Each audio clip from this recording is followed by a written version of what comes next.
Damos gloria y alabanza a su precioso nombre. Vamos a estar abriendo nuestras Biblias. En el capítulo 3 del libro de Eclesiastés continuamos con este preciosísimo libro, este maravilloso libro que forma parte de ese collar de gemas maravillosas de sabiduría que nosotros hemos llamado la literatura poética o sapiencial hebrea. Cuando hablamos de la literatura poética o de la literatura sapiencial, estamos hablando en este caso de la literatura en donde la sabiduría es el eje transversal de la exposición del autor sagrado.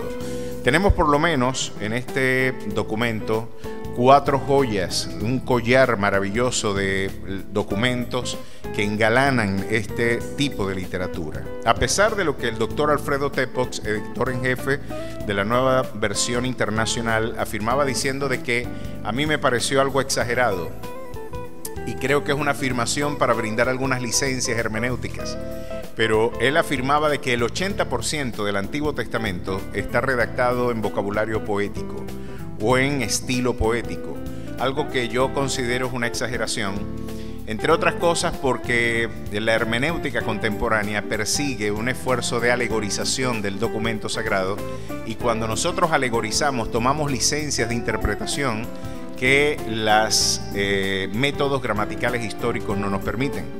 Sin embargo, cuando llamamos literatura poética y sapiencial, estamos hablando de estos fragmentos de la escritura donde la poesía es el estilo para la composición y exposición de las ideas. Aquí nos encontramos ante una poesía muy distinta a las que ustedes han conocido en lengua castellana, muy distintas a las de Garcilaso de la Vega, de Pablo Neruda, de Mario Benedetti, de Atahualpa Yupanqui, Julio Neuhauser, de León Gieco, muy distintas, por ejemplo, a la tan querida, ¿verdad?, Santa Teresa de Jesús, o Sor Juana Inés de la Cruz, por ejemplo: hombres necios que acusáis a la mujer sin razón, sin ver que sois la ocasión de lo mismo que culpáis. Si con ansia sin igual solicitáis su desdén, ¿por qué queréis que obren bien si las incitáis al mal? Fíjense cómo la sonoridad, la métrica y la rítmica es el criterio de la poesía con la que nosotros trabajamos. La poesía bíblica no está sujeta a esos criterios. La poesía bíblica lo que le interesa es la organización, exposición y simetría de las ideas. Así que esta literatura tiene como eje transversal la exposición de la sabiduría en vocabulario poético. Y nos encontramos con las preguntas fundamentales de la vida, de alguna forma articuladas en estos 4 documentos. Por lo menos en el libro de Job tenemos la pregunta fundamental, y quizás siendo el libro más antiguo de la Biblia, también tiene uno de los problemas fundamentales de la experiencia humana. ¿Por qué, si Dios es bueno y todopoderoso, existe el mal y el sufrimiento? ¿Por qué el justo sufre? ¿Por qué el justo no debería sufrir dentro de la concepción de Deuteronomio 28? El hombre justo debería ser prosperado, bendecido, estar en victoria, y el hombre inicuo debería estar experimentando aflicciones, quebrantos y dolores. Sin embargo, el Salmo 73 luego nos expone, y el mismo libro de Job nos expone a un hombre justo padeciendo experiencias inefables. Luego ustedes se encuentran con el libro de Proverbios, que nos brinda una pregunta interesantísima: ¿qué es la sabiduría? La pregunta del libro de Proverbios es esa: ¿qué es la sabiduría? Luego el libro de Eclesiastés nos viene a preguntar cuál es el sentido de la vida. ¿Tiene sentido vivir? ¿Cuál es el sentido de la vida debajo del sol? Y luego una pregunta no menos fundamental, y que fue este documento, el libro de Cantar de los Cantares, fue censurado tanto por los rabinos ortodoxos como por la Iglesia Católica por largo tiempo. El libro del Cantar de los Cantares, siendo poesía erótica oriental, se pregunta, la pregunta fundamental es: ¿cuál es el sentido del amor, o qué es el amor marital, el amor de una pareja? Pues yo pienso que aquí tenemos 4 preguntas fundamentales de la experiencia humana: el porqué del sufrimiento y la razón y naturaleza del sufrimiento, qué es la sabiduría, ¿verdad? ¿Cuál es el sentido de la vida y cuál es el sentido y el propósito del amor? Este Cantar de los Cantares, y generalmente ese libro tuvo dificultades para ser introducido en el canon, porque es una literatura erótica y se está hablando esencialmente de la relación marital de la pareja, y esto nos ayuda a entender cómo la cosmovisión cristiana también tiene una respuesta frente a la cotidianidad del creyente. La experiencia, algo que parece tan mundanal como el amor incluso sensual de una pareja en el seno del matrimonio, todo es legítimo siempre y cuando sea bajo la idea del amor divino y el mutuo acuerdo. Y esto nos brinda una perspectiva general de cómo la visión de la fe involucra aún esos aspectos que parecen terrenales y aún carnales de la experiencia humana. Miren qué interesante la visión de nuestra fe, aún de la sexualidad en la pareja. No estamos hablando de la visión pansexualista de Bad Bunny, por ejemplo, donde está hablando pues de un encuentro sexual. Hoy la idea del matrimonio cada vez pierde mayor vigor, pero la idea bíblica es que en el contexto del matrimonio se puede vivir una vida de experiencia sexual plena. Eso es lo que el libro del Cantar de los Cantares nos enseña. Ahora, el libro de Eclesiastés, el que nos va a estar ocupando el día de hoy, está respondiendo una pregunta que en mi opinión adelantó a 3000 años de investigación filosófica. Estamos ante un documento que, escrito en el siglo X antes de Cristo, 1000 años antes de Cristo, adelantó a gran parte de las preguntas, y no por casualidad el teórico y filósofo francés Jacques Maritain, en su libro Filosofía y Moral, nos decía que estamos ante el documento más existencialista que ha conocido la literatura universal. Estamos ante un libro que está preguntando por cuál es el sentido de vivir. Después de la Primera Guerra Mundial, la que supuestamente iba a acabar con todas las guerras, después de esta guerra no van a haber más guerras, decían algunos teóricos a principios del siglo XX, en 1914, cuando da inicio la Primera Guerra Mundial, pues el siglo XX tuvo 160 experiencias bélicas donde murieron más. Y aquí tenemos cifras que pueden ser conservadoras, pero se estima que murieron más de 100 millones de personas en estos encuentros bélicos, después de la que supuestamente iba a ser la guerra que iba a silenciar pues el panorama geopolítico global.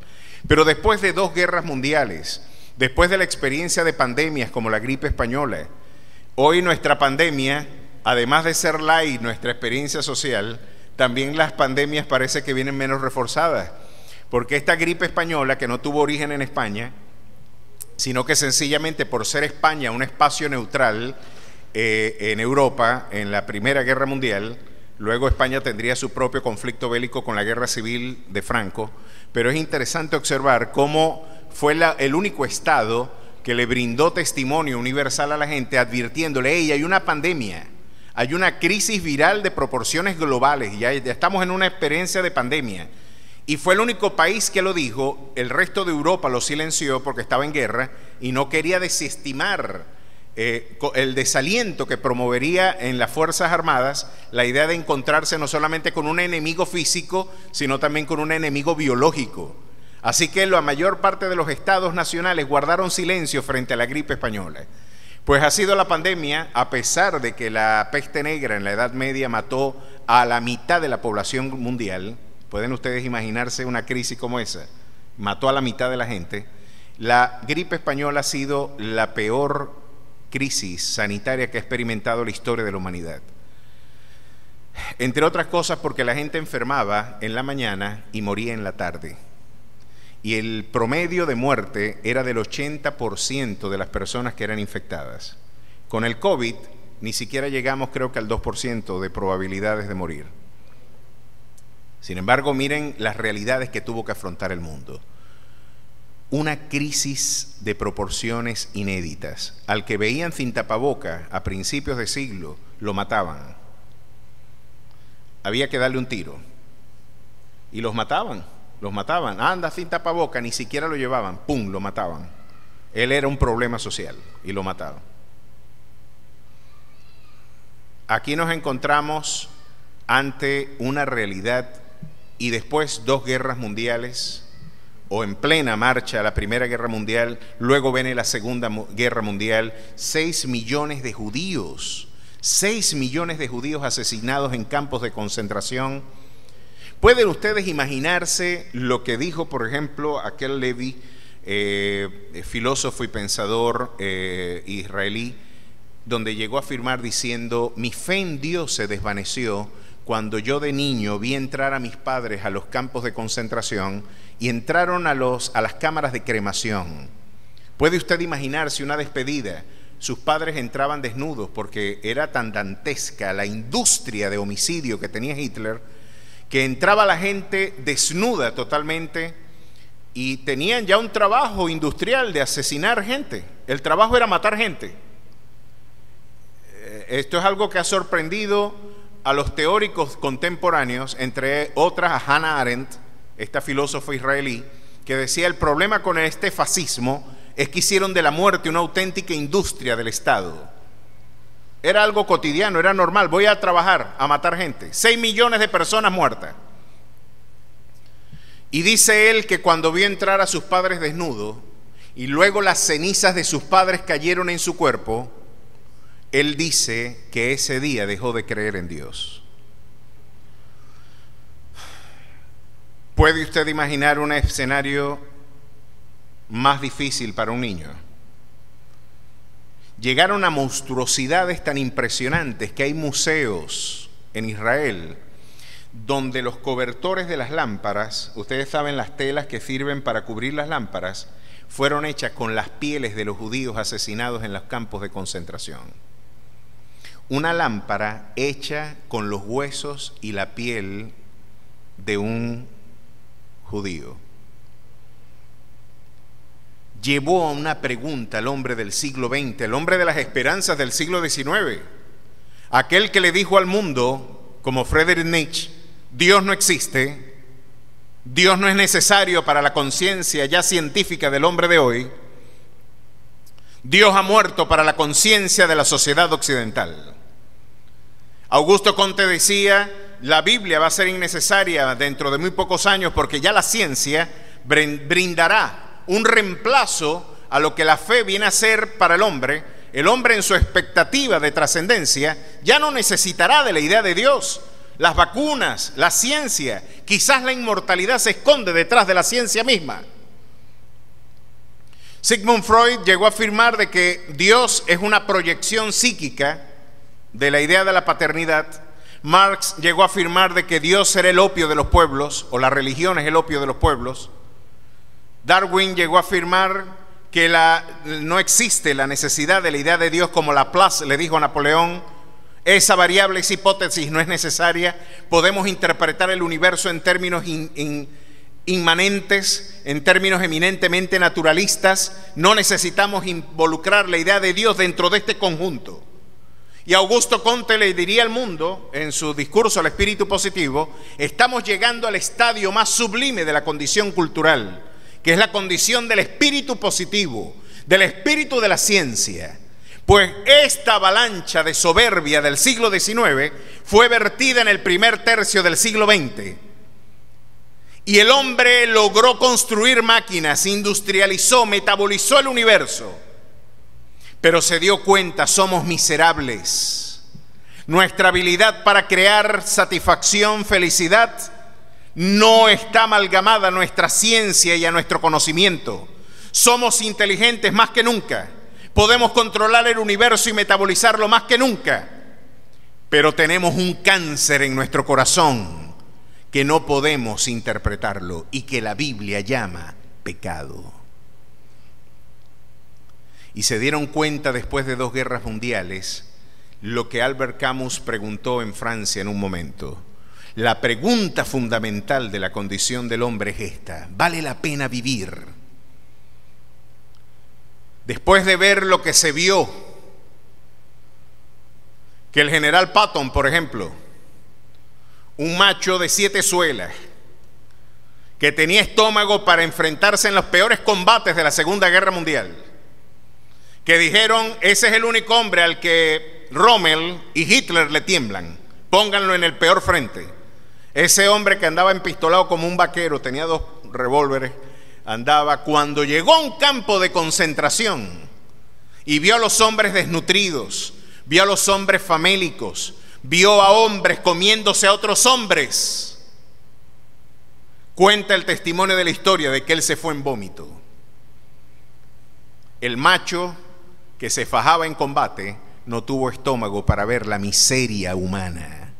¿A dónde puede llegar el corazón del hombre sin Dios? Y vomitó al ver la condición de miseria de los judíos y todos los exiliados por razones políticas. Ahora la pregunta de Eclesiastés, usted dirá, ¿para qué toda esta vuelta? Bueno, porque lo quiero llevar al punto donde Salomón nos quería llevar. El libro de Eclesiastés viene a ser una pregunta fundamental de la experiencia humana, y la pregunta que tiene proporciones evangelísticas, y es una pregunta que tiene proporciones para la interpretación de la sabiduría del hombre, que tiene también implicaciones en tu cotidiano vivir, porque de entender los conceptos consagrados en este libro, usted adquiere una conciencia mucho más objetiva de quién es usted, a tener un auténtico concepto de su fragilidad, de su contingencia.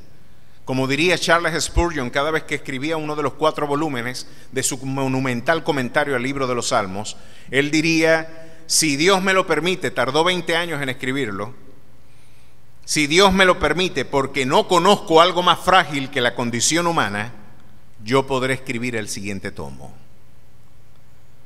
Pues yo pienso que hay muchísima sabiduría en ese baluarte del Evangelio del siglo XIX. Porque usted adquiere sabiduría cuando adquiere conciencia de su fragilidad. Y usted entiende quién es usted sin Dios. A ese punto de reducción al absurdo, Salomón nos quiere llevar. Y hace una línea en el universo donde divide el universo en 2. Vamos a hacer un ejercicio, muchachos. Imagínense que este es el pizarrón gigantesco. Y se va con un marcador Salomón. Y esta raya va a indicar debajo del sol y más allá del sol. Vamos a evaluar cuál es el sentido de la vida debajo del sol. ¿Quieren hacer ese ejercicio?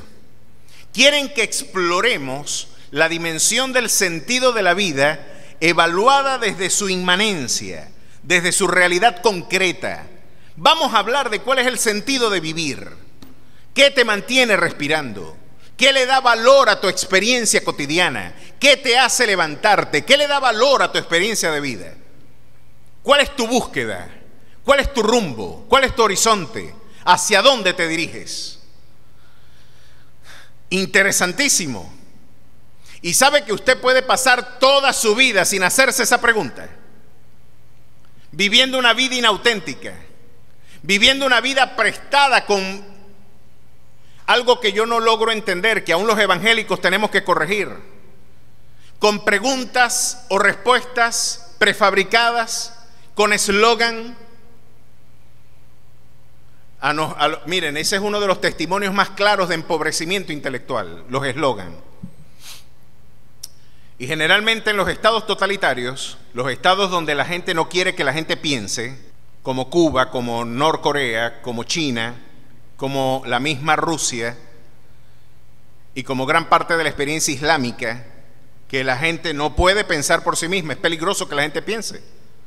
Lo primero que hay que echarle mano es a los intelectuales, a las universidades, a la gente pensante, es peligrosa. ¿Por qué? Porque tiene una actitud crítica frente a nuestro aparato de propaganda. Es gente peligrosa, puede desmontar lo que Gramsci llamaba, ¿verdad?, la subversión cultural. Todo este patrimonio de valores que el Estado nos impone encuentra resistencia en los intelectuales. Ahora, usted puede ver algo interesante en esto. Los evangélicos hoy estamos dando un testimonio de empobrecimiento espiritual cuando respondemos con eslogan. Eslogan, que es lo que hacen los propagandistas de los estados totalitarios. Es una consecuencia más del abandono de las escrituras. Cuando la gente no se pregunta las auténticas preguntas, cuando no tiene respuestas, está hablando de la desnutrición, de la anorexia espiritual que viven. No te has nutrido de la palabra de Dios, y te lo dije, no solo de pan vivirá el hombre, sino de toda la palabra que salga de la boca de Jehová. A su nombre sea la gloria. Qué importante es nutrirse. Pero usted puede pasar toda su vida sin preguntarse cuál es el sentido de estar viviendo. Generalmente eso lo hace la gente cuando se pone vieja, cuando la debilidad te golpea,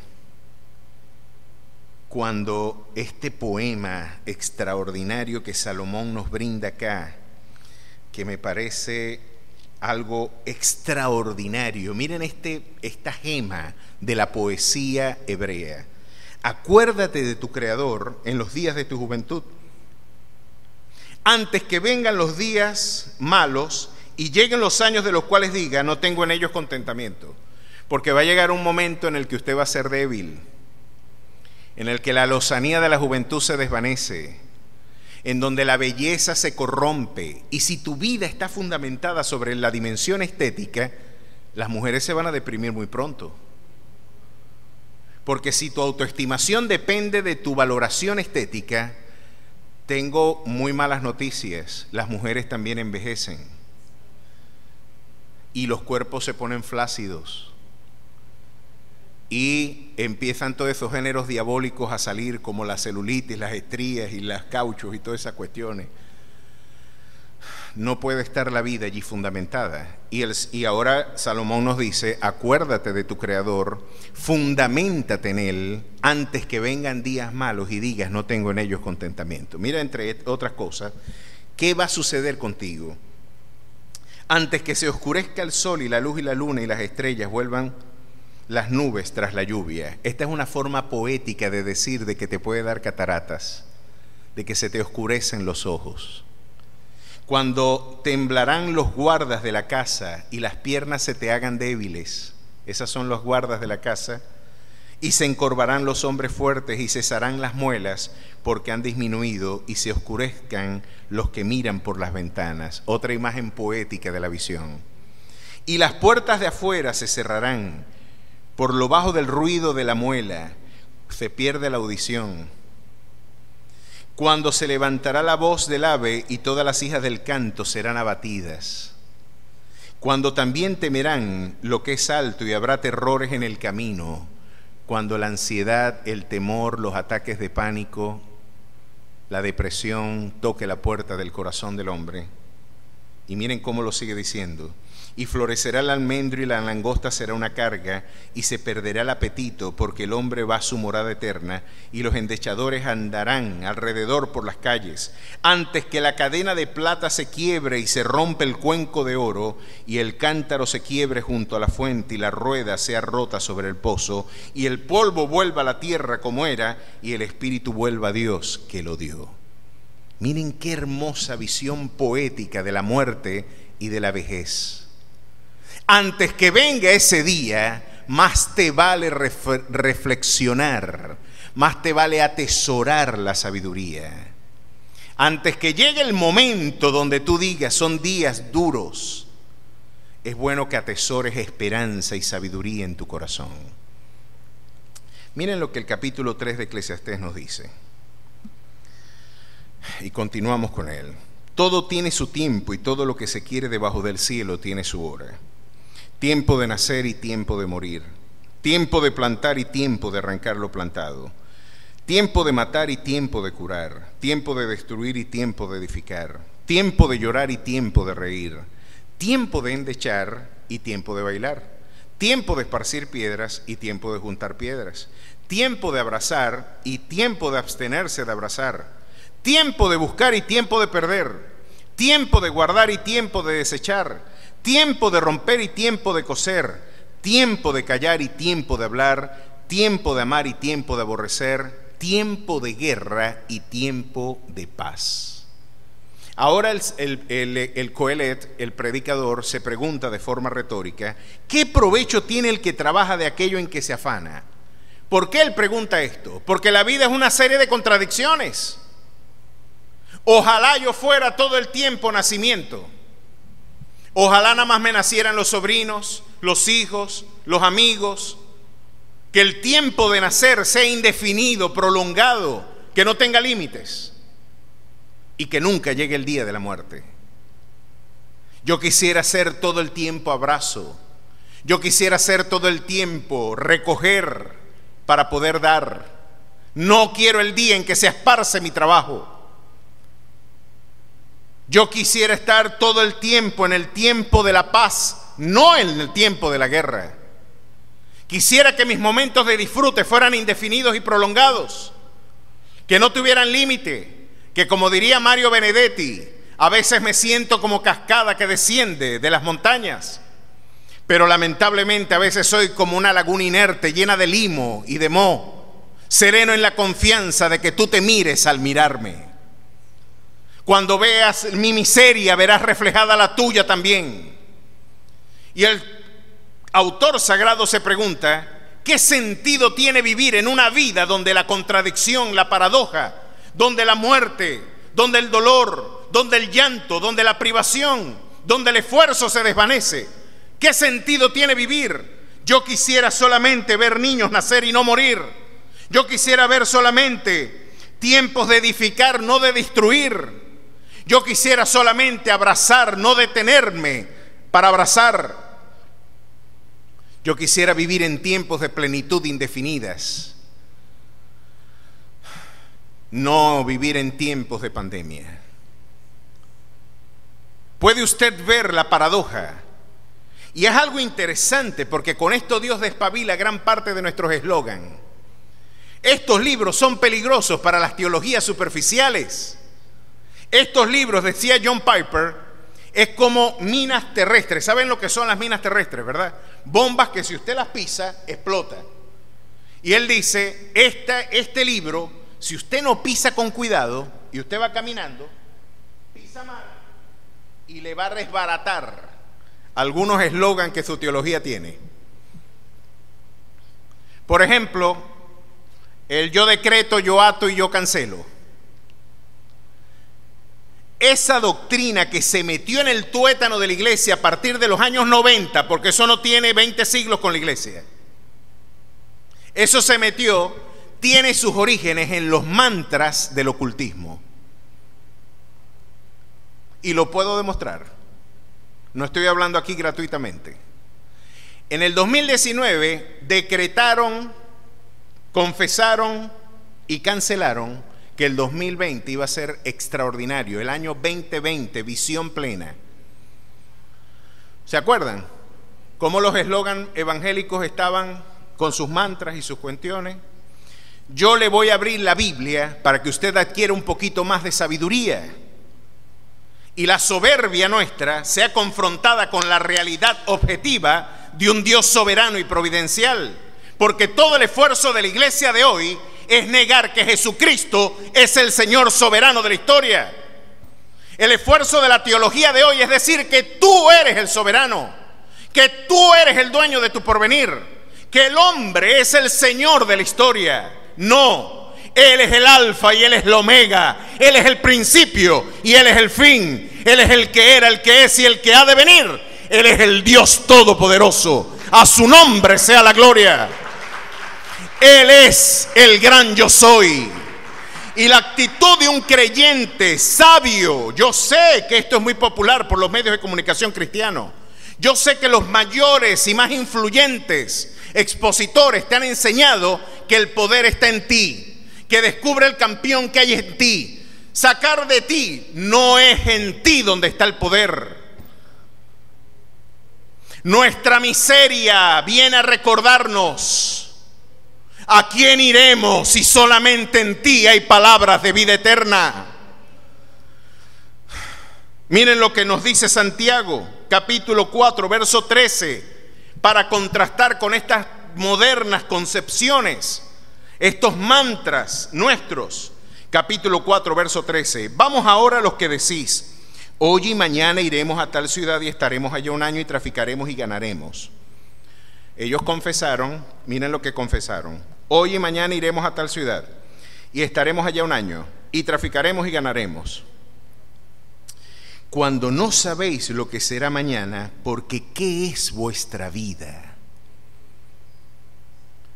Y miren lo que dice la Escritura: ciertamente es neblina que se aparece por un poco de tiempo y luego se desvanece. La misma definición de vanidad que Salomón da en Eclesiastés. De niebla, de vapor insubstancial, no lo puedo agarrar. La vida no tiene sustancia, no tiene esencia. La trato de agarrar y se me desvanece. Estoy persiguiendo el sentido de la vida en la belleza, en las riquezas, en los placeres, en los bienes terrenales, y trato de asirlo y se desvanece. No es el fundamento. Y Santiago nos recuerda, tu vida es como la niebla también. Tú eres hoy y mañana no. Hoy eres y mañana no, eres contingente. Mira cómo debes orar. Mira cómo debes confesar. ¿Quieres aprender a confesar? Aprende a confesar bíblicamente. Mire cómo lo dice la Biblia. En lugar de lo cual debierais decir, si el Señor quiere, viviremos y haremos esto o aquello. Pero ahora os jactáis en vuestras soberbias. Toda jactancia semejante es mala, y el que sabe hacer lo bueno y no lo hace, le es pecado. Ahora vamos a empatar este concepto con Eclesiastés 3. ¿Qué es lo que nos está diciendo Salomón y Santiago? Chico, tus tiempos no los gobiernas tú. El 2020 no dependía ni siquiera de tu confesión. Mejor, había más sabiduría en que tú dijeras, si Dios quiere, el 2020 será extraordinario. Y si no quiere, también glorificaré su nombre. Lo que la iglesia de hoy no quiere como opción es que Dios decida algo distinto a lo que nosotros queremos. No me parece bien. Y como dijo un influyente cantante en un concierto, no te aceptamos, Señor, un no por respuesta. Miren si hay sabiduría en esa confesión. Y en Colombia, lo tengo que repetir porque me lo han denunciado hermanos que están allá, y en Argentina, Francisco me comentó lo mismo. Ya dicen en algunas iglesias, te ordenamos, Dios, que hagas esto. Por el amor de Cristo, ¿qué Dios pagano esa iglesia está? Ese no es el Dios de la Biblia. Esa es una construcción social de una comunidad corrupta. Ese Dios, ese muchacho mandado, ese Dios servil, no es el Rey de Reyes y Señor de Señores al que yo conozco. El Dios al que yo conozco da la vida y también la muerte. Abate y enaltece. Levanta del polvo al hombre para hacerle sentar junto a sitio de honor, porque escoge a lo más vil para humillar a lo fuerte. Y ahora Salomón nos dice, todo Dios lo hizo hermoso en su tiempo. Y esto a mí me causa unos problemas intelectuales. Y usted me diría, pero es que la fe no es para intelectualizarla. Pero es interesante observar que la Biblia nos enseña a pensar. Esta es la única fe de creyentes, es la única espiritualidad que engendra pensadores. En el Islam no. El Islam es minimalista en términos doctrinales. En el hinduismo y en el budismo están enseñando cómo aplaudir con una sola mano. Están entretenidos haciendo terapias, meditaciones suprarracionales, donde están enseñando a aplaudir con una sola mano. Unas trances y unas cosas. Vamos a aplaudir con una mano. Imagínense, ese es el esfuerzo, ¿no? En la fe cristiana, aquí se nos dice algo interesante. Por complejo que sea para ti entenderme, todos esos tiempos que hoy despiertan perplejidad en tu corazón, cuando naces y cuando mueres, cuando ríes y cuando lloras, cuando abrazas y te abstienes de abrazar, cuando juntas piedras y se te esparcen, por complejo que te parezca, por paradójico o contradictorio, yo estoy haciendo un programa hermoso que nadie comprende. ¿Se están dando cuenta la diferencia? Y esto le agrega sabiduría y sentido a nuestra experiencia. Pero para entender esto hay que ver la vida más allá del sol. Si yo la veo debajo del sol, nada de esto tiene sentido. Y por eso dice el salmista, o más bien el Coelet, y ha puesto eternidad en el corazón de ellos, sin que alcance el hombre a entender la obra que ha hecho Dios desde el principio hasta el fin. Debajo del sol yo no te puedo entender. Debajo del sol los justos sufren. Debajo del sol hay niños sufriendo. Debajo del sol he visto la soberbia pasarse. Porque parece que para ser rico, ostentoso, exitoso, parece que hay que matrimoniarse con la corrupción. Esa es la definición de éxito en la política venezolana. Es falso de toda falsedad que la experiencia venezolana ha transitado por una experiencia económica liberal. Venezuela, como lo diría Carlos Rangel, cuando mucho experimentó una sociedad precapitalista. Venezuela ha sido socialista desde la colonia, donde el Estado decía que él era prácticamente dueño de las rutas comerciales, las alcabalas eran una forma de control de las libertades civiles, donde el poder era interpretado, nuestro Estado contemporáneo socialista, o el Estado donde se hipertrofia la presencia y el protagonismo del Estado, no es otra cosa que la conversión colonial de este modelo imperial del Estado que concentraba de forma omnímoda todo el poder. No es otra cosa que llevarlo al mundo de hoy y decir que para llegar al poder lo que hay que hacer es conquista y reparto. Esa es la manera en donde se confirma la idea de qué significa alcanzar el poder en nuestros países latinoamericanos. Eres exitoso en la medida que te acercas a los centros de poder. Mientras más cerca estés de los centros del poder, en este caso del Estado, más exitoso vas a ser. Y lo peor nuestro es lo que se ocupa de la administración pública. No son nuestros intelectuales, no son nuestros hombres de valor, no son nuestras mujeres de mayor virtud. Lo peor de Venezuela y de nuestras sociedades latinoamericanas son las que tienen interés por el poder, y eso te constriñe y te hace preguntar lo que dice Salomón acá. Me volví, vi todas las violencias que se hacen debajo del sol, y he aquí las lágrimas de los oprimidos sin tener quien los consuele, y la fuerza estaba en la mano de sus opresores, y para ellos no había consolador. ¿Se le parece a usted algo? Este libro escrito 3000 años atrás ya le está diciendo al hombre de hoy que las injusticias sociales también se encontrarán cara a cara contigo, y vas a tener que lidiar también con realidades sociales como la envidia, como el malestar de tu éxito, gente que te mirará a triunfar y le molestará, le va a causar escozor. Oye, ¿por qué le va bien? ¿Por qué le va bien? Yo dejé de saludar a alguien que ya me tenía fastidiado con el tema. Yo no sé por qué, chico. Yo no tengo propiedades, pero yo creo que tiene la idea de que los catiritos tenemos cobre. Yo creo que tiene esa idea. ¿Por qué es catirito de tener dólares? A mundo, por pagar. Y cada vez que saludaba, ¿y cómo está la guardadera de cobre? ¿No lo han saludado a usted así? ¿Y cómo está la guardadera de cobre? Guardaera con L, no con R, con L. ¿Cómo está la guardadera de cobre? No, ya vos ni saludás porque vos sos rico. No, no querés ni saludar a uno. Ve, yo no tengo casa, vos sí tenés casa. Vos veo que tenés propiedades. Yo tengo muy pocas propiedades. Pero sí tengo interés en crecer económicamente, y como que veo que te incomoda que yo crezca. Para cuidarte el corazón, mejor no te saludo más, porque veo que tenés una profunda resistencia ante la idea de mi éxito social. Mejor no nos saludamos entonces, porque esto está trayendo quebrando. Cuando podéis superar ese complejo de la idea de que alguien es más que vos porque tiene más recursos, vas a ser libre de esta cadena.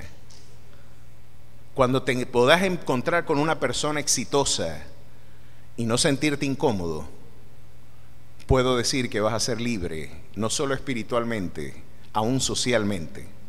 Y mire lo que dice Salomón: he visto asimismo que todo trabajo y toda excelencia de obras despierta la envidia del hombre contra su prójimo. También esto es vanidad y aflicción de espíritu. La envidia también te lesiona. Y te preguntas, ¿qué sentido tiene el éxito cuando en lugar de despertar amor, despierta envidia? Salomón era bastante riguroso, pues el Espíritu Santo lo estaba dirigiendo en su examen. Pero miren qué más tenía que decir. Y aquí vienen extraordinarias reflexiones. El día de la muerte. Soy yo Señor del día de la muerte. ¿Quién le pone términos a mis días? ¿Quién le dice a mí, mira, tú naciste este día y te vas a morir en este día? Jeremías dijo algo bien interesante en el capítulo 10, verso 23 del libro de Jeremías. Conozco, oh Jehová, que el hombre no es señor de su camino, ni del hombre que camina es el ordenar sus pasos. Parece que esto no está bajo la administración nuestra. Por más que yo confiese o lo declare, esto parece que está y reposa unilateralmente en el gobierno soberano de mi Dios. Miren por qué. Capítulo 8 del libro de Eclesiastés. No hay hombre que tenga potestad sobre el espíritu para retener el espíritu, ni potestad sobre el día de la muerte, y no van en armas en tal guerra, ni la impiedad librará al que la posee.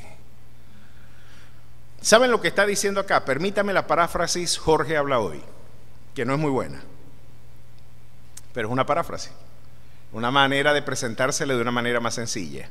Cuando te toca, ni que te quites, y cuando no te toca, ni que te pongas. Jorge habla hoy.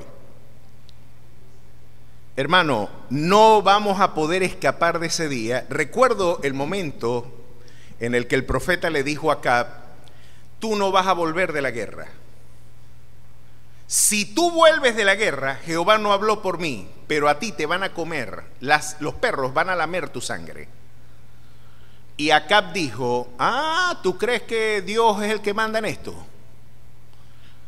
La soberbia siempre obnubiliza el entendimiento. La soberbia Agustín decía que la soberbia es la mamá de todos los pecados. De ahí viene todo. Nuestra idea de autonomía: Dios, no te necesito, yo puedo hacerlo mejor, mis ideas son mejores que las tuyas, mis confesiones son mejores que tus promesas, la administración mía es mejor que la tuya, así que esto es mío, no te metas en mi vida.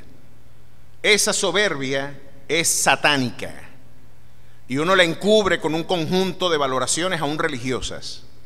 Pero miren lo que aquí le dijo el profeta: yo voy a volver. Y el profeta le dijo: si tú vuelves, Jehová no habló por mi boca, tú no vas a volver. ¿Y saben qué hizo Acab? Se disfrazó y dijo: vamos a invitar a Josafat, otro rey, el de Judá, y a él lo van a matar porque van a creer que él es el rey, y voy a tomarle el pelo a Dios. Van a matar al rey, pero el de Judá, no a mí. Yo me disfrazo de soldado raso, me escondo en los matorrales, espero que maten a Josafat, y parece que este mantra va a ser revertido y va a caer sobre Judá, no en este caso sobre Samaria, ni sobre la nación del norte, no, va a reposar sobre el sur la tragedia. Se disfrazó, se escondió, y dice la escritura que un soldado disparó una flecha a la aventura, como hacer un tiro al aire, ¡pah!, sin apuntar. Tiró la flecha así a la aventura, un tiro suelto, pues se le fue un tiro. Y dice la escritura que le cayó en la juntura del coselete. En el único lugar que tenía vulnerable cayó. Y se murió desangrado Acab, y los perros se tomaron su sangre. No hay hombre que tenga potestad sobre el espíritu para retener el espíritu, ni potestad sobre el día de la muerte. Me comentó una amiga muy querida que perdió a su hermana mayor de 46 años por razón del COVID.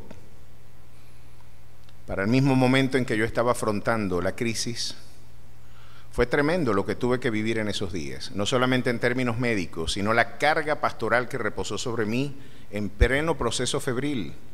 Me llamaron de la FARC amenazándome de que si no daba dinero ellos no me protegían, porque supuestamente he despertado envidias en algunos sectores que quieren secuestrar a mi familia, quieren hacer daño, y si yo les pagaba a la FARC ellos me protegían.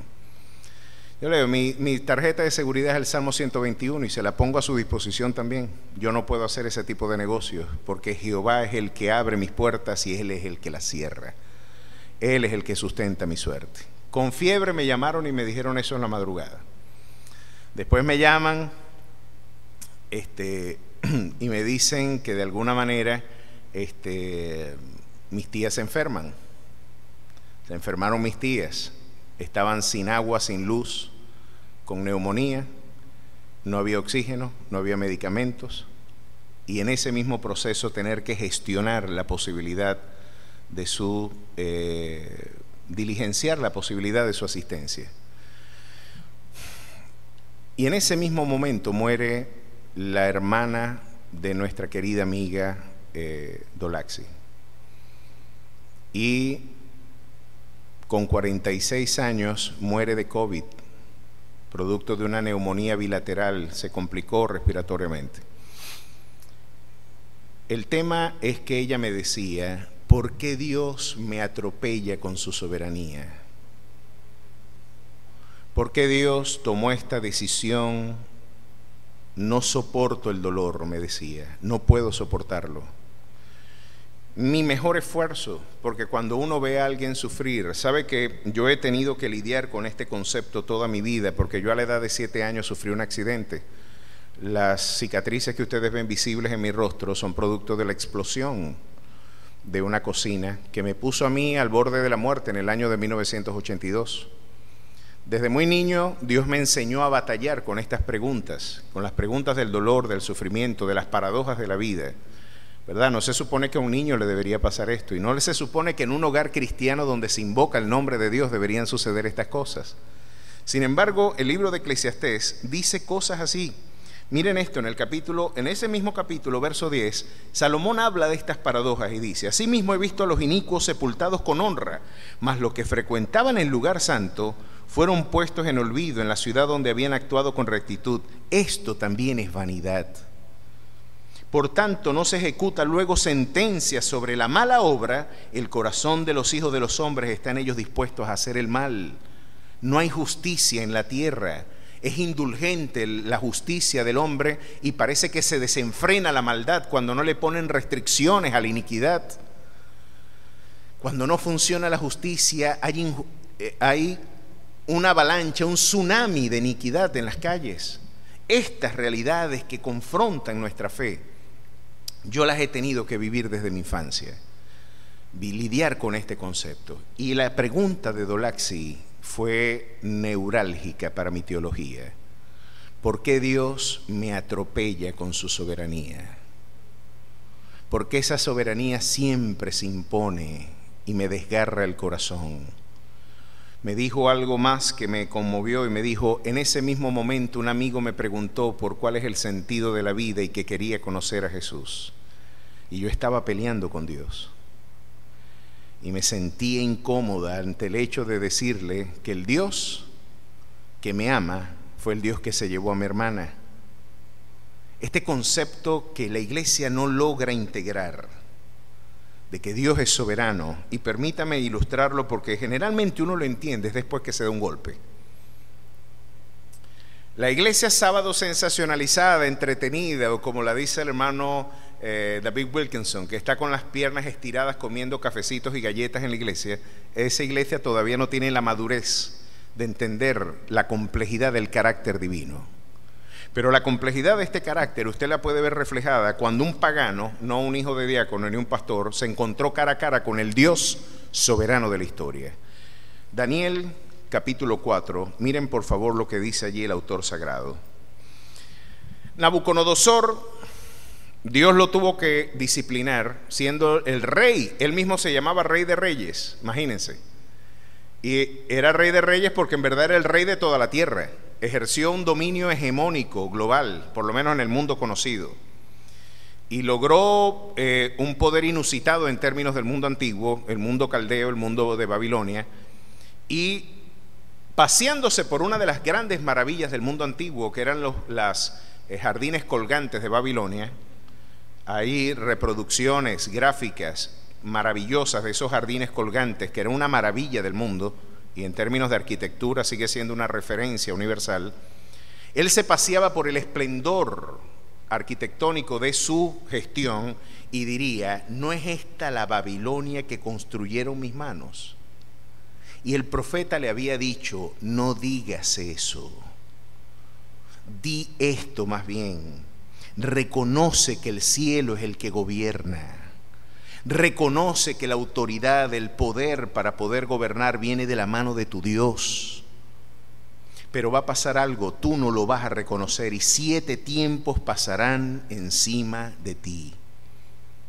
7 años.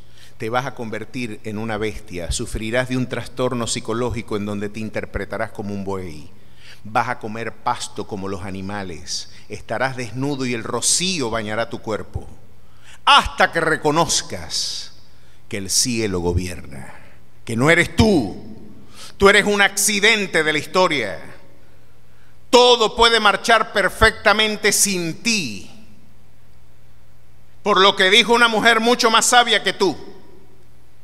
Por lo que dijo esta mujer que tiene mucha sabiduría, decía John Piper, que usted puede conocer la teología de una iglesia por lo que la iglesia canta. Mire la teología de esta mujer por lo que ella cantaba. Este es un cántico: Jehová mata y él da vida. Él hace descender al Seol y él hace subir. Jehová empobrece y él enriquece. Abate y enaltece. Él levanta del polvo al pobre y del muladar exalta al menesteroso, para hacerle sentar con príncipes y heredar un sitio de honor. Y miren lo que dice al final del verso 9: porque nadie será fuerte por su propia fuerza. Usted es lo que es. Si usted quiere evaluar sus triunfos, dele la gloria a Dios y diga: fue por tu mano, fue por tu gracia, fue por tu misericordia, que por demás hay que recordar que es inmerecida, yo no la merezco. Te plació mirarme, no sé por qué. Te plació amarme, no sé por qué. Y te ha placido bendecirme y tampoco sé por qué. Porque no me sorprende que hayas aborrecido a Esaú. Me sorprende que hayas amado a Jacob, el impostor, el estafador. Lo amaste y te plació bendecirle. Y él amó la bendición y dijo: no te soltaré hasta que no me bendigas. Y así entendí que en mi fragilidad tu poder se manifiesta. En mi debilidad se hace elocuente tu poder. Allí entendí que no es por mi ejército ni por mi fuerza, es por tu Santo Espíritu que yo venzo. Allí usted entiende una dimensión muy distinta y Nabucodonosor definitivamente no la entendió. Él se atribuía toda la gloria a él, como nosotros nos la atribuimos. No nos gusta que no nos den los créditos. Y decir, como decimos en nuestros eslogan: ¿quién lo hizo? Cristo. ¿Y para quién es la gloria? Para Cristo. ¿Y la vanagloria? Para mí. No, eso lo hice yo. Yo soy el responsable de ese triunfo. Tenga cuidado, porque hasta su mayor esplendor usted se lo debe a Dios. Dele la gloria a Dios. Como los 24 ancianos que tipifican la iglesia glorificada, después que le pusieron las estéfanos, las coronas, se las quitaron y dijeron: no, esto te pertenece a ti. A ti sea la gloria, a ti sea el poder, porque nos has lavado con tu sangre y pagaste un precio invaluable por mí. Y si estoy en pie es porque tu gracia me ha sostenido y porque tu amor me ha sustentado. Y si tengo vida es porque te ha placido en tu infinita misericordia. Tengo que arrojar las coronas a tus pies, porque hasta mis triunfos te los debo a ti. A su nombre sea la gloria. A su nombre sea la gloria. Esto es lo que les quería yo comunicar la semana pasada, cuando Nando Parrado, viendo cómo era la vida sin mí, cuando se supone yo me había muerto, y llegué a mi casa y vi los retratos míos. Mira lo que puso mamá ahí, la foto mía de cuando me gradué de bachiller. Ahí cuando estaba jugando rugby, porque jugaban era rugby, eran ricos. Aquí no jugamos rugby. Muchachos viendo sus fotos y viendo la casa, de cómo se suponía quedó la casa después que ellos se murieron y llegaron vivos, es como si hubieran resucitado, y se preguntan: ¿cómo sigue el mundo sin mí? Y el mundo le responde perfectamente bien. Igualitamente, como dijo un señor que me dijo por allá. Hasta mejor puede ir. Ya tú vas a ver qué va a pasar en esa iglesia si yo me voy.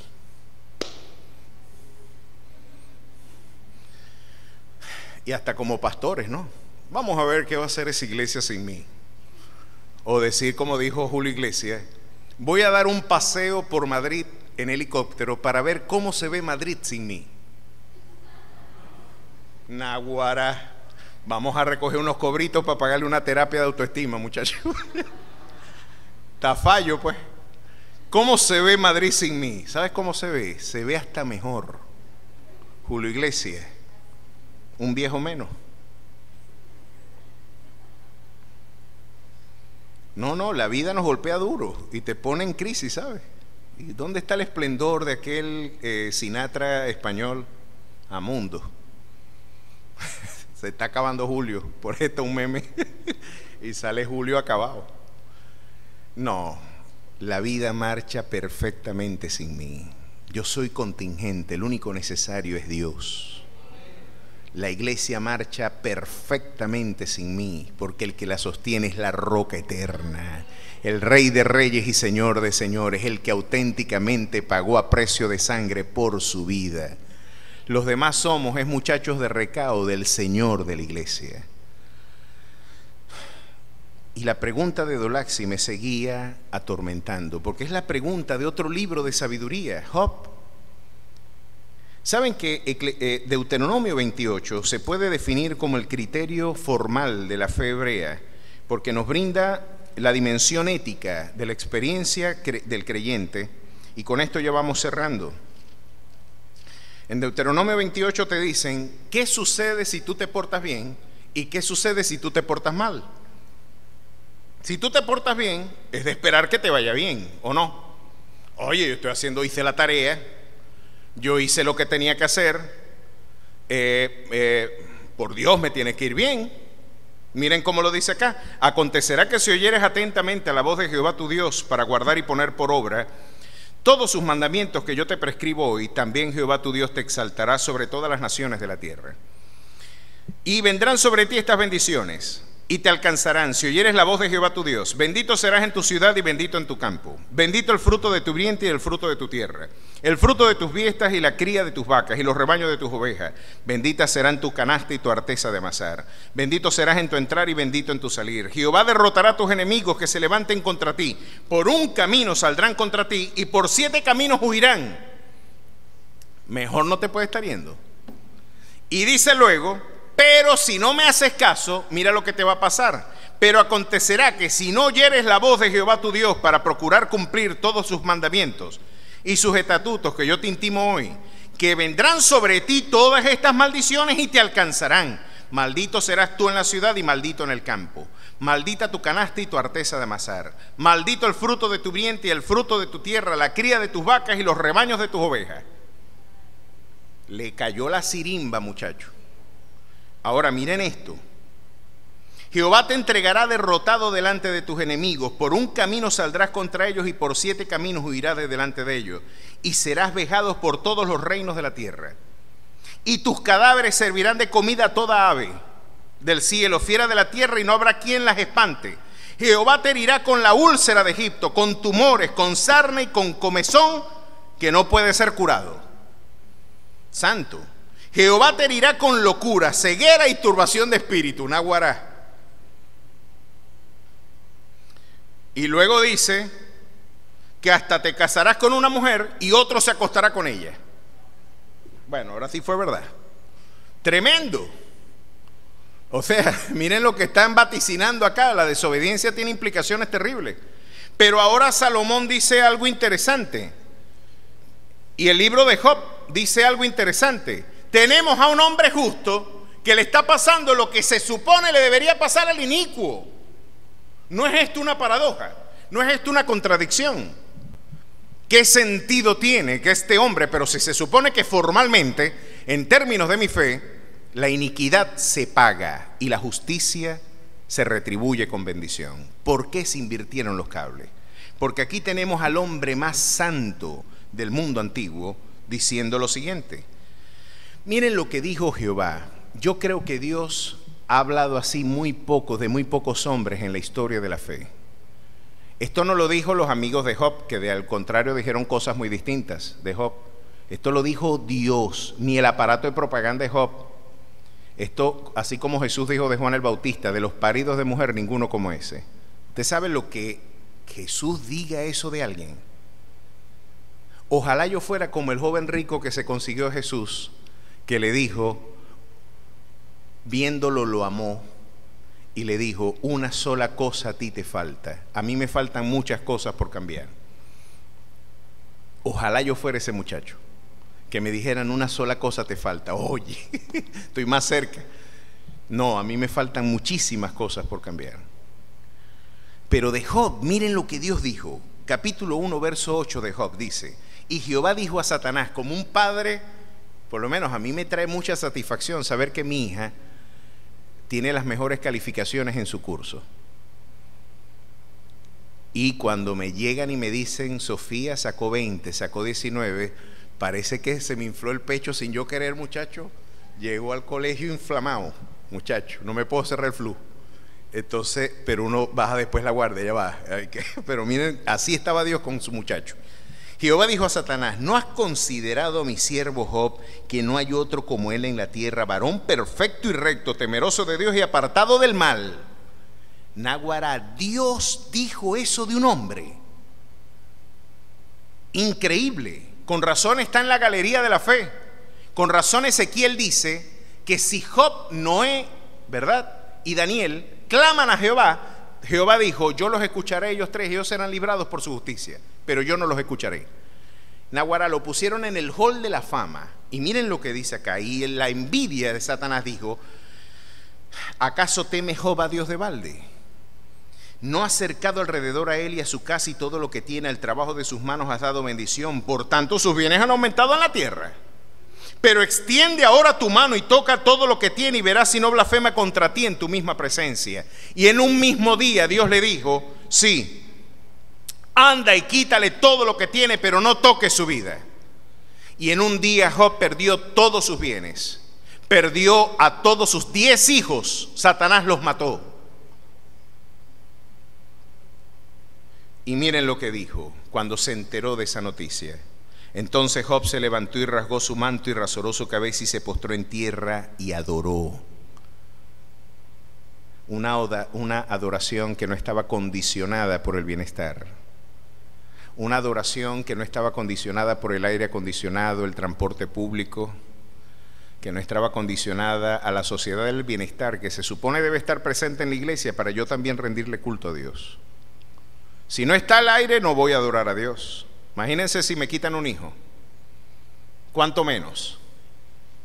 Sin embargo, este hombre dictó una cátedra a la iglesia de hoy diciendo, yo adoré cuando perdí todo, cuando no tenía nada.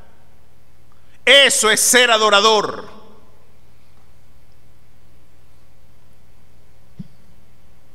Y Satanás todavía decía, algo más le puedo quitar para que maldiga a Dios. Y le dijo, quítale la salud y tú verás como en tu propia presencia maldice tu nombre.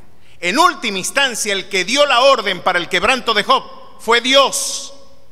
Y por eso Job, más que atribuírselo a Satanás, dijo, Jehová dio y Jehová quitó, sea el nombre de Jehová bendito.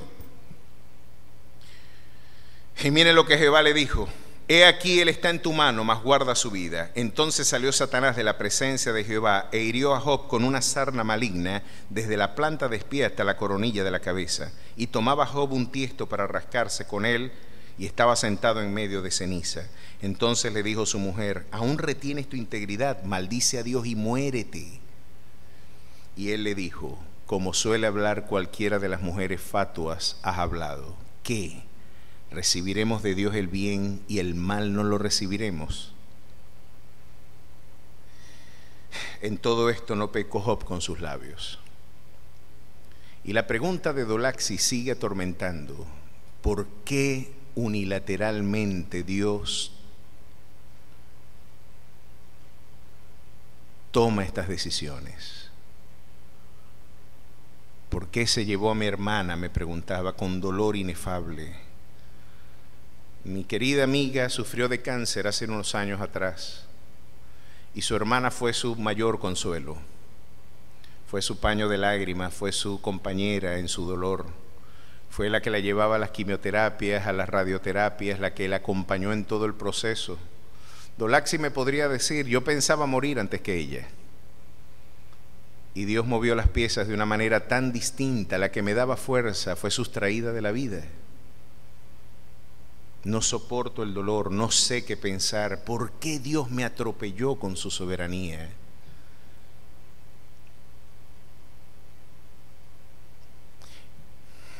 Y hay interpretaciones que damos al sufrimiento que, lejos de traer consuelo, traen más dolor. Los 3 amigos de Job guardaron silencio por un pequeño tiempo, quizás fue su mejor momento, pero después empezaron a hablar y le echaron a perder. Y miren lo que él dijo. El libro de Job hay que leerlo con cuidado, mi hermano. Ya voy concluyendo y con esto voy terminando. Los 3 amigos de Job, sus diálogos, no hay que leerlos con detenimiento porque tienen un carácter punitivo al sufrimiento y están interpretando el sufrimiento de Job en términos de un castigo. Pero cuando vemos el prólogo de Job exime a Job de que esto sea un castigo. Es un hecho formativo, es un hecho que puede tener sin duda propósitos correctivos, pero nunca punitivos. No es un castigo divino, es una orden providencial de Dios afligir a su Hijo justo, que no hay como Él nadie en toda la tierra, que ha sido justificado por su fe, no por sus obras, porque Él esperaba en que un día sus ojos verían a su Redentor. Pero miren lo que le decían sus amigos: recapacita ahora, ¿qué inocente se ha perdido? ¿Y en dónde han sido destruidos los rectos? ¿A qué recto le ha pasado lo que a ti te pasó? Imagínense usted estar en esta condición. Mi carne está vestida de gusanos y de costras de polvo, mi piel hendida y abominable. ¿Puede usted creer a alguien que esté con gusanos en su cuerpo? Que venga alguien y con reproche, con un sombrero de copa y vestido de frac, ¿verdad?, enflusado, diciéndote: te lo dije, eres un miserable pecador, no te ha dado Dios la mitad de lo que tú te mereces, mientras tú te rascas y salen los gusanos de tu cuerpo. Tu amigo, con reproche, viene e interpreta tu sufrimiento en términos de un castigo divino. Como yo he visto los que aran iniquidad y siembran injuria, la ciegan. Estás recogiendo tu pecado, Job. Se murieron tus hijos por tu pecado, porque te lo dijimos. Qué dolor, ¿no? Que tus amigos sean tu tribunal, que tu familia, que tu iglesia sea tu tribunal, que en lugar de tener aceite en las manos, hayes piedras para el juicio. Pero miren cómo termina la historia. Y después de Job decir tantas cosas y decir: ¿quién me diera y yo hablara cara a cara con Dios? ¿Por qué, si tienes juicio contra mí, no me perdonas? Ya me siento fuera de mí mismo, no tengo ya sentido, esta vida no tiene sentido vivir. Si allá Salomón se preguntaba por las vanidades, él vivió en opulencia, no le llenaba, no le daba satisfacción la plenitud del esplendor económico que vivió. Pues yo estoy viviendo una realidad muy distinta, Dios. No es un ejercicio especulativo el que yo tengo. Perdí a mi familia, perdí mis propiedades, estoy lleno de gusanos y mi piel parece hendida y ya en podredumbre. ¿Por qué, si tienes juicio contra mí, no me perdonas? ¿Por qué tu mano se ha alzado para humillarme? ¿Quién me diera a mí estar cara a cara contigo? Yo expondría mi causa y tú responderías. ¿Y saben qué? Dios lo hizo y descendió en un torbellino. Y yo me imagino que cuando llegó el torbellino, Job dijo: ahora sí fue, aquí se acabó la historia, vienen por mí. Quizás es el mismo torbellino que se llevó a mis hijos. No, es la dorada claridad del resplandor de su gloria la que habló al hombre sufriente. Y miren lo que Dios respondió. ¿Quién es ese que oscurece el consejo con palabras sin sabiduría? Ahora ciñe como varón tus lomos. Yo te preguntaré y tú me contestarás. ¿Dónde estabas tú cuando yo fundaba la tierra? Házmelo saber si tienes inteligencia. ¿Quién ordenó sus medidas, si lo sabes? ¿O quién extendió sobre ellas cordel? ¿Sobre que están fundadas sus bases? ¿O quién puso su piedra angular? Cuando alababan todas las estrellas del alba y se regocijaban todos los hijos de Dios. ¿Quién encerró con puertas el mar cuando se derramaba saliéndose de su seno? Cuando puse yo nubes por vestidura suya y por su faja oscuridad, y esclarecí sobre él mi decreto, le puse puertas y cerrojo y dije: hasta aquí llegarás y no pasarás delante. Y he aquí, para el orgullo de tus olas, has mandado tú a la mañana en tus días, has mostrado al alba su lugar, para que ocupe los fines de la tierra y para que sean sacudidos de ella los impíos. Ella muda luego de aspecto como barro sobre el sello, y viene a estar como una vestidura, mas la luz de los impíos es quitada de ellos, y el brazo enaltecido es quebrado. Has entrado tú hasta las fuentes del mar y has andado escudriñando el abismo. Te han sido descubiertas las puertas de la muerte y has visto las puertas de la sombra de la muerte. Has considerado tú las anchuras de la tierra. Declara si sabes todo esto. ¿Dónde estabas tú cuando yo le daba la crina ondulante al caballo que no se detiene junto a la espada? ¿Dónde estabas tú cuando yo le daba los meses de preñez a la cabra? No sabes cómo se comporta el universo ni lo cotidiano en tu vida. ¿Quién me enseñó a mí sabiduría para que yo demande de él consejo? ¿Quién me viene a enseñar a mí lo que yo tengo que hacer? Cuando Dios lleva una vida, no está robando una vida. Él se está llevando lo que es suyo. De Jehová es la tierra y su plenitud, el mundo y los que en él habitan. A su nombre sea la gloria. Este Dios soberano, el Dios que no tiene que dar respuestas, porque ya su propio obrar se justifica, te pregunta hoy: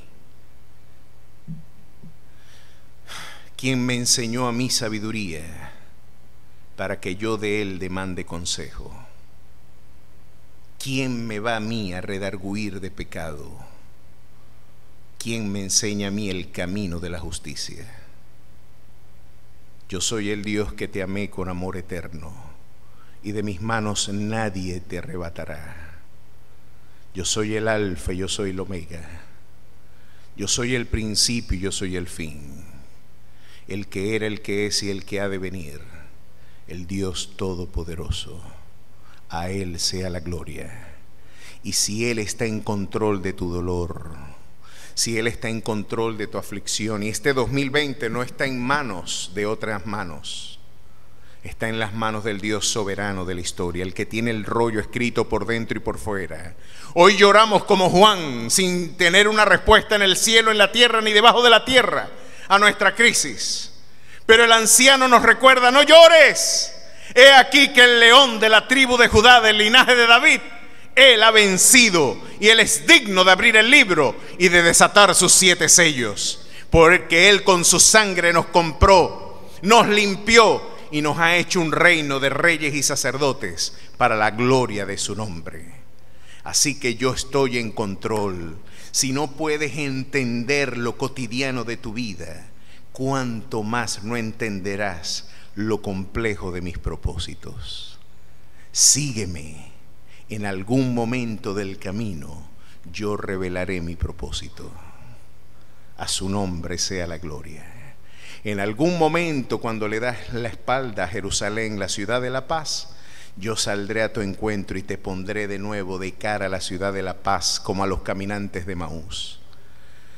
Abriré las escrituras y tú entenderás mi designio. Pero sígueme, no vuelvas atrás.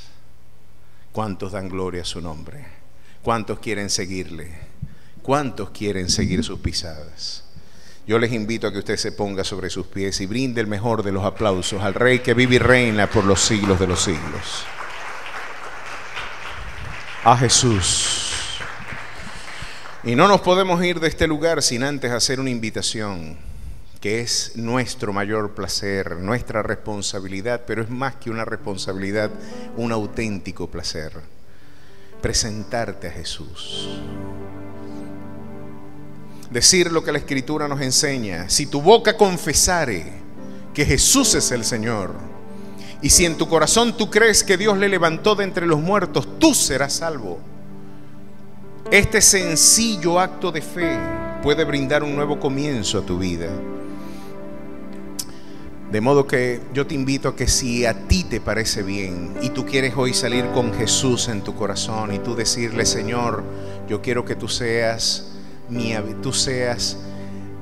vida, sea templo y morada de tu Santo Espíritu. Yo quiero vivir para ti, yo quiero experimentar el nuevo nacimiento, yo quiero que tu dulce presencia, Espíritu Santo amigo, sature mi ser, me llenes, le des propósito y designio a mi vida. Si esa es tu experiencia, ese es tu anhelo, repite conmigo esta sencilla oración allí donde tú te encuentras. Di conmigo: Señor Jesús, yo creo en tu palabra. En respuesta a ella, yo me acerco a ti. Perdona mis pecados. Escribe mi nombre en el libro de la vida. Séllame, bautízame con tu Santo Espíritu y haz de mí una nueva criatura. Bendice a mi familia, bendice a mis hijos y a los hijos de mis hijos, hasta la tercera y cuarta generación, hasta 1000 generaciones de aquellos que te aman. En Cristo Jesús. Amén y amén. La palabra del Señor dice: este sencillo acto de fe, miren qué hermoso: si tu boca confesare que Jesús es el Señor, si en tu corazón tú crees que Dios le levantó de entre los muertos, tú serás salva. ¿Puedes creer eso? ¿Puedes creer que Jesús es el Señor? ¿Puedes creer que Dios le levantó de entre los muertos? Pues hoy sus nombres han sido inscritos en el libro de la vida. No hay mayor privilegio que ese para un hombre. No hay mayor privilegio para nadie, sino ser inscrito en el libro de la vida. Hoy, con la tinta de su sangre, Él ha pagado el precio para que ustedes y yo podamos tener vida eterna.